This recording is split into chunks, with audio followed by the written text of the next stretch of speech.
have you ever had a brilliant idea and thought, hey, this could be a business?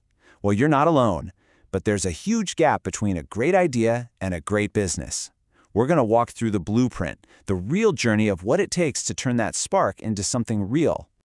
So, what's the secret sauce? What does it really take? Is it just about having that one-in-a-million idea, or is there more to it? You bet there is. Let's break down that exact path, step by step, and figure out what separates the dreamers from the doers. Before we go any further, we have to understand who we're talking about, the entrepreneur. And honestly, the economist Joseph Schumpeter just nailed it with this definition. See, it's not just about having the new idea. It's about being willing and, crucially, able to turn it into a successful innovation. That's the whole game right there. Okay, so who are these people? Who are the ones who actually take that massive plunge?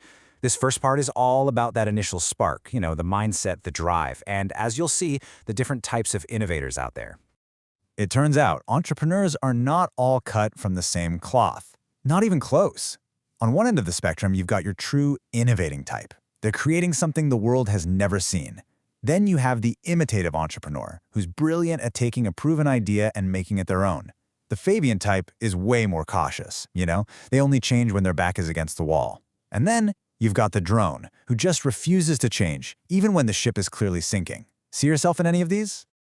But even with those different styles, successful entrepreneurs tend to share some core DNA.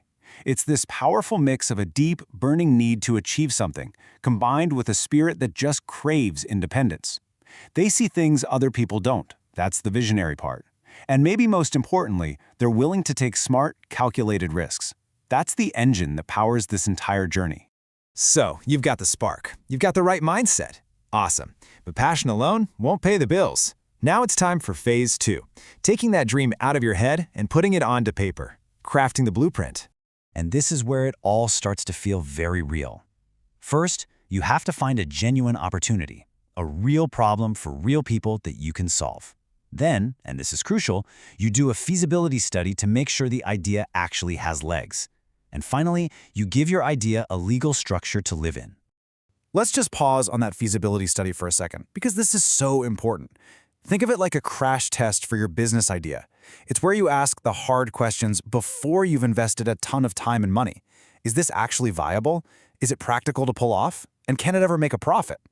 Trust me, skipping this step is probably the fastest way to fail. Next up, you gotta choose your legal structure. Go with the sole proprietorship, and it's all you. You're the captain, but you also go down with the ship if things go wrong. A partnership lets you share that risk and the reward. But a corporation? That creates a whole separate legal entity, like a shield that protects your personal stuff. There's no one right answer. It all depends on your goals and how much risk you're willing to stomach. Every great idea, every blueprint, needs fuel to actually get built. And in the world of business, that fuel is capital. So this next part is all about the money. Not just how to find it, but maybe more importantly, how to manage it so you don't run out. So, where does the cash actually come from? Well, forget what you see in the movies about billionaire investors. For most businesses, it starts much closer to home. Often, it's the owner's own savings or a loan from family. After that, you've got your more traditional routes, like bank loans or even getting credit from your suppliers.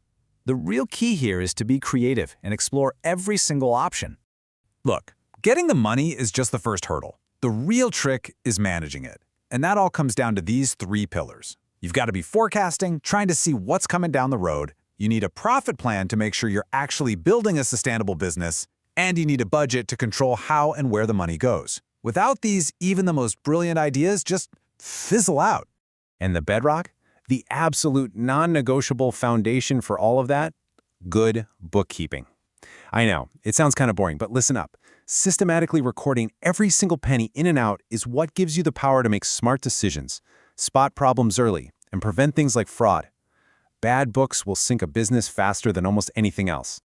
All right, you've got your plan, you've got your funding. Now it's time for the fun part, connecting with the people who are actually going to buy what you're selling. It's time to talk about mastering the market. When we talk about marketing, there's a simple, powerful framework that has stood the test of time. It's all about the 4 Ps. This is your marketing toolkit, right here.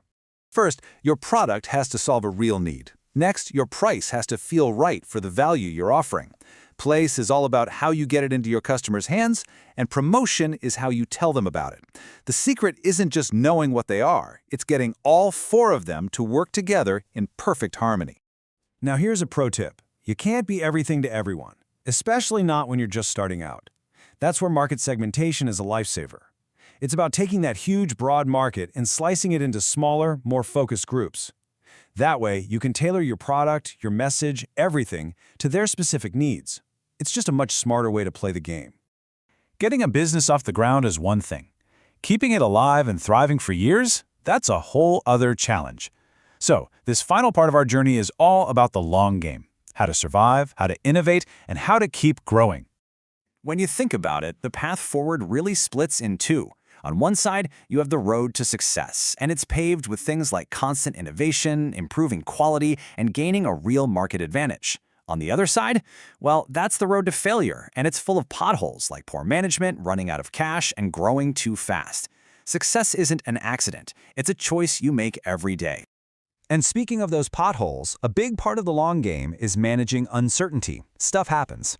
That's what business insurance is for. It's not just an expense, it's a strategic tool. You're basically transferring the financial risk of something terrible happening, like a fire or a lawsuit, to someone else. It's your safety net. And these are some of the most common shields you'll need in your arsenal. You've got general liability for accidents, business interruption insurance for when you're forced to shut down, even insurance for losing a key employee. These are the things that protect the dream you've worked so hard to build. And that's it. The entrepreneur's blueprint. We've gone from the initial spark and the mindset through the nitty-gritty of planning and funding, all the way to marketing and playing the long game to survive.